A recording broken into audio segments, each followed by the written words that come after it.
संजना के पापा ने शहर से दूर एक बहुत ही बड़ा सा विला परचेज किया और घर के सभी लोग बहुत एक्साइटेड थे उस घर में शिफ्ट होने के लिए, क्योंकि जो विला था वो उनके अभी के घर से लगभग 5 गुना बड़ा था। बाहर बड़ा सा गार्डन और एक खुली सी छत, बहुत सारी बैल्कनीज और बहुत ही अच्छे अच्छे बड़े बड़े से कमरे, सब कुछ बहुत अच्छा था।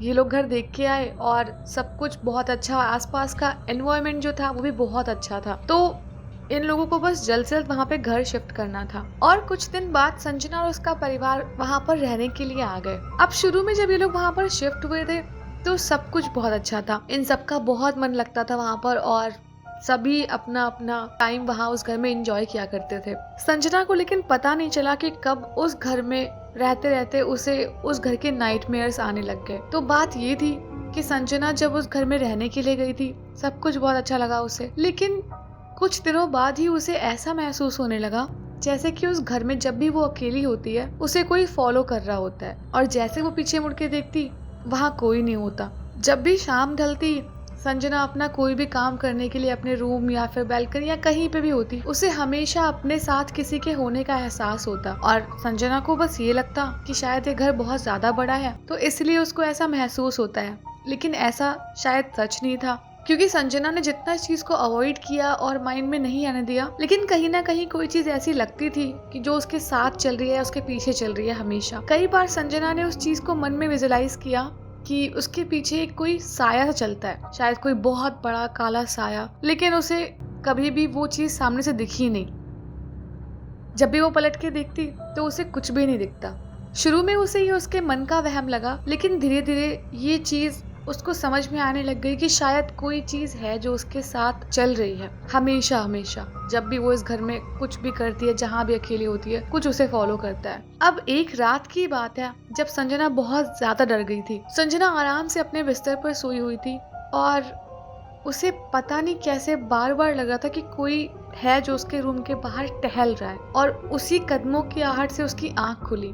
रूम में अंधेरा था और बहुत ही माइनर सी विजिबिलिटी थी, और उसने बस ऐसा सुना कि शायद कुछ चल रहा है उसके रूम के बाहर। और जैसे उसने आंख खोल के देखा, उसके रूम का गेट खुला हुआ था, जबकि संजना को अच्छे से याद था कि उसने अपने रूम का गेट बंद किया था। और संजना तब डर के मारे चीख पड़ी जब उसने देखा कि उसकी जो रूम का गेट खुला था वहां से किसी का आधा सा सर उसको देख रहा था या उस रूम के अंदर झांक रहा था। संजना ने जैसे ही वो साया या जो भी जिसका भी सर था वो देखा, वो समझ गई कि पक्का जो कुछ भी उसको अब तक लगा वो वहम नहीं है, कुछ ना कुछ जरूर है इस घर में। और वो बहुत तेज चीख पड़ी। जैसे ही वो चीखी, उसके पापा मम्मी सब लोग अपने रूम से निकलकर बाहर आए और संजना को पूछने लग गए क्या हुआ। तो संजना डर के बोलने लग गई, जो कि वो बस अपनी कांपती आवाज में बता रही थी कि वो साया उसके रूम के बाहर खड़ा होकर उसे सोता हुआ देख रहा था। और जैसे ही वो चिल्लाई, वो धीरे धीरे आगे बढ़ता हुआ उसके भाई के रूम के साइड चला गया। और जैसे उसके मम्मी पापा ने ये बात सुनी तो उनको लगा कि ये पक्का कोई सपना देख रही है, क्योंकि ऐसी कोई चीज उन्होंने एक्सपीरियंस नहीं की थी अब तक। और संजना को वापस समझा के सुला दिया। लेकिन उस रात संजना को बहुत मुश्किलों से नींद आई थी और बार बार संजना की आंख खुल रही थी। संजना ने अगले दिन अपने भाई से पूछा कि क्या उसको कुछ कभी ऐसा महसूस हुआ है। उसके भाई ने हाँ ना दोनों में जवाब दिया उसको। उसके भाई ने बोला कि हो सकता है, हो भी, मुझे लगता भी है और मुझे कंफर्म नहीं पता, मैंने कुछ देखा नहीं है। क्या ये बात अब आई गई हो गई थी, और ये साए वाली बात से संजना इतना डरने लग गई कि उसको उस घर में अब डर लगने लग गया हमेशा। कभी भी वो 1 मिनट के लिए भी अकेले अपने रूम में या कहीं पे भी अकेली रहती ही नहीं थी। अब इस घर में खास इन लोगों का मन भी नहीं लग रहा था इन सब घटनाओं के बाद। तो इन लोगों ने सोचा कि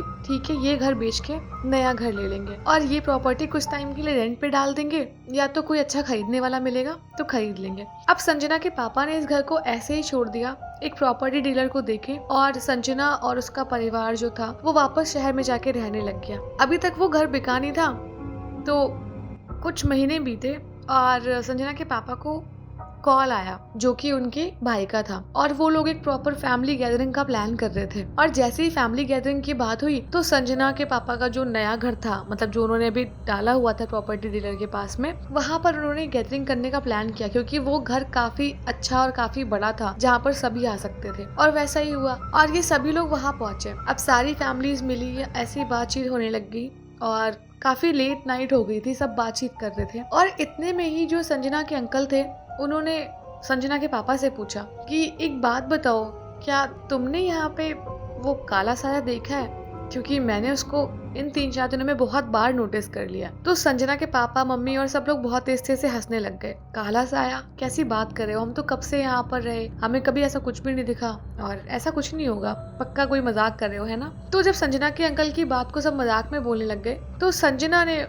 आपस से अपने अंकल को जवाब देके बोला कि अंकल मैंने देखा है वो साया यहाँ पर। और संजना अपने साथ हुई हर चीज बताने लग गई अपने अंकल को। फिर संजना के अंकल ने भी बताया कि उन्होंने भी इसको कई बार एनकाउंटर किया, स्पेशली तब जब वो सोने के लिए अपने बिस्तर पे जाते और वो प्रॉपर चेक करते कि रूम वूम सब कुछ अच्छे से बंद है, कुछ भी खुला नहीं है। लेकिन कई बार उन्होंने इस चीज को एनकाउंटर किया कि वो साया उन्हें देख रहा है। और पहले उनको 1-2 बार ही ऐसा लगा कि वहम है, लेकिन बाद में वो भी इस चीज को लेके श्योर हो गए कि वो उनको देखता है। और फिर हद तब हो गई जब उन्होंने उसको कई बार अपने सामने से जाते आते, दूसरे कमरों से निकलते ऐसे करके देखा। तो इस साये की मिस्ट्री क्या थी ये उनमें से किसी को भी नहीं पता थी। और वो साया जो भी था, जिसकी भी आत्मा थी या जो कुछ भी था, वो किसी को नुकसान नहीं पहुंचाता था, कुछ भी नहीं करता था। बस वो घर में घूमता और लोगों को दिखाई देने लग गया था, जिससे सभी बहुत डरने लग गए थे। कोई भी भूत हो, नुकसान पहुंचाए ना पहुंचाए क्या फर्क पड़ता है, भूत है यही काफी है। खैर, अब ये सब इंसिडेंट सुनने के बाद संजना की फैमिली और जितने लोग भी थे उन्होंने डिसाइड किया कि ठीक है,